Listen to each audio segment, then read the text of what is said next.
6, Thompson, or not Thompson, on mat 6 at 170 pounds, Thompson is leading 18-5. If he can score the takedown here, he can get the tech fall. And he's got Johnson trying to hold just a him little off. bit of time left in the third period, about 10 seconds. Johnson holding him off, and there's a stalling point awarded.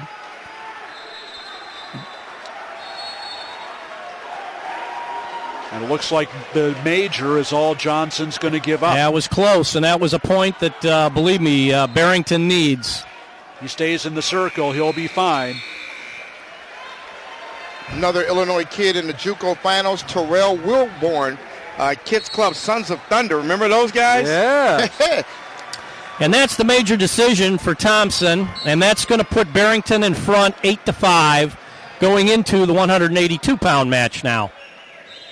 No score right now between Lee and Dominick. Oak Park River Forest 7.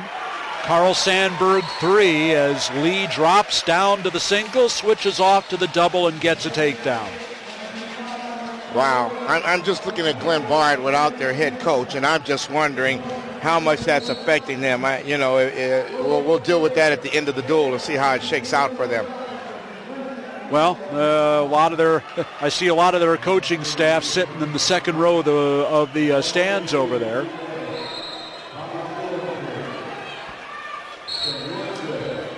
Wow, yeah, Gomez. I mean, what the heck happened over there? I'm going to get some clarity on that at the end of the night.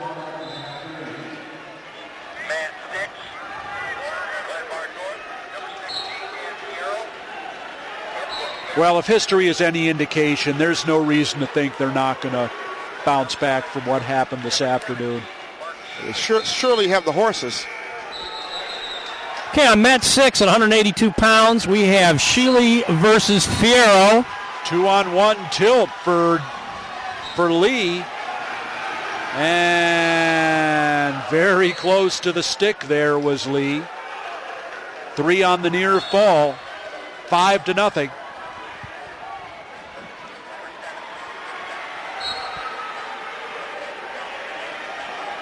So as we talked about earlier, Oak Park River Forest definitely exploiting Sandburg's weaknesses here. And the bell saved Dominick that time. It is 5-0 for Andre Lee as we go to period number 2. He's been impressive the last 2 weeks, Andre Lee. What year is Andre Lee? Sophomore. Wow. Yeah, we talked about him earlier. Wow.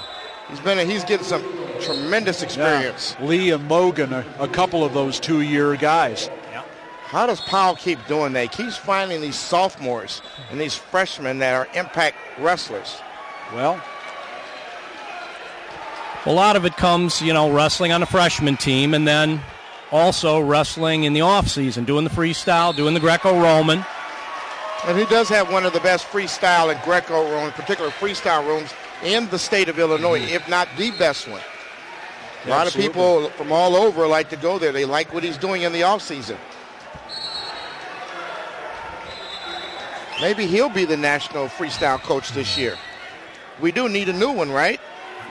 I would, yeah. Well, the other guy's at Michigan. Yeah. I'd be okay with that. Oh, yeah, me too. On mat 6, there's no score at 182 pounds, and that's Fierro versus Sheely. Well, yeah, Rob, Mike Powell's sporting a new look with the mustache. Did you get a chance to see what he's wearing? He's got a handlebar mustache that goes all the way down here. He looks like a cowboy out the west. Yeah, I can kind of see it from here. Oh, it's long, man. It's interesting. He looks like Yosemite Sam. Yeah, exactly right. That's what he needs, a cowboy hat. He'd be ready. He needs that big 10-gallon hat that's bigger than he is. And on mat 6, still no score. We're going into the second period. Sheely down, Fierro on top. Sheely, as we found out earlier, has got some good bloodlines. His uncles, former state champions, one's a 3-timer, the other's a 2-timer, are all staters. both of them won one title apiece in the 80s for St. Pat. So it's in the genes, baby. Yeah, I think you're getting your Sheelys and your Shehees mixed up. Is that a different person? There's two different ones? Yeah, there's two Sheelys and there's a Shehee who's the 106-pounder.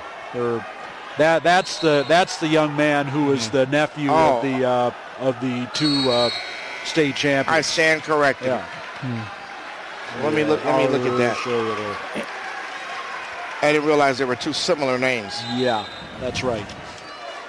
And Fierro with the takedown for Glenbard North on mat 6, leading 2-1. Wow, Second period, 1 minute to go. Got it. Very similar. Yeah, very similar.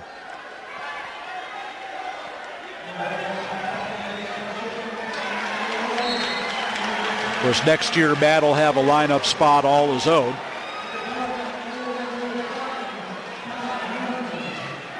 Andre Lee picking up another escape point.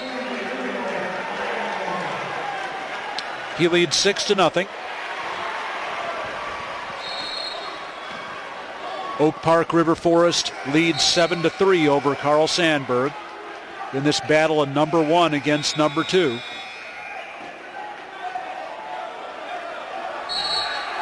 And a point for Lee as Dominick just backed right out of the circle, stalling. Lee's a big kid. Lee trying to throw by. On mat 6, we're all tied up, 2-2. In on the neutral single. Position. In on the single, trying to keep him in bounds so he can finish it. Kicks the leg out, gets the takedown. It's 9-0. And this kid looks like a veteran wrestler. You're telling me he's only wrestled 2 years in his life? Well, wow. Who's he wrestled 2 years for? Mike Powell. Yeah. But, that's starting to happen a little bit more and more. Nazareth had a state champion this year. Kid, had never wrestled before. De La Salle, senior state champion, never wrestled before until they got to high school. Well, and the De La Salle guy was trying out for the basketball team. Why I know not, because he was clearly a wrestler all day long. But, it's not impossible to learn the sport with the right coach. If you have some athletic ability and, you have some desire and motivation, it's things are possible. Another takedown for Lee. He's going to win by a major decision over Dominick. And once again, a weakness in Sandburg's lineup exploited by Oak Park River Forest. 11-1. The major decision for Andre Lee.